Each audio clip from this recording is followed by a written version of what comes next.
ગુજરાતે જે અત્યાર સુધીમાં રોજગારીના ક્ષેત્રમાં જે હાંસલ કર્યું છે એને ગુજરાત કોંગ્રેસ દ્વારા સતત ગુજરાતને નીચું બતાવવાનો અને ગુજરાતે કંઈ નથી કર્યું એવું એ પ્રકારનો એક નેરેટિવ ઊભો કરવાનો પ્રયાસ ગુજરાત કોંગ્રેસ દ્વારા જે કરવામાં આવ્યો છે ખરેખર વખોડવા લાયક છે। હકીકતમાં તો જે કંપની દ્વારા 40થી 42 જેટલી જગ્યાઓ માટે ઉમેદવારી માટે જે વેકેન્સીઝ બહાર પાડી હતી એમાં બહુ સ્પષ્ટ રીતે લખાયું છે કે અમુક અમુક પોસ્ટો માટે લગભગ 3 વર્ષથી 10 વર્ષ સુધીના લોકો જુદી જુદી લાયકાત ધરાવતા અને જુદા જુદા અનુભવ ધરાવતા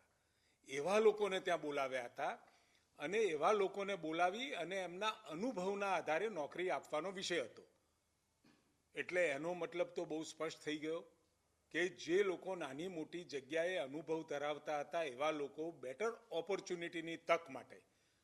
નવી સારી તક માટે એ લોકોએ થર્મેક્સ કંપનીની અંદર એપ્લાય કર્યું હતું। એટલે એ લોકો રોજગાર વિહીણા હતા એ સંપૂર્ણ સદંતર એ બાબત જે કોંગ્રેસનો દાવો છે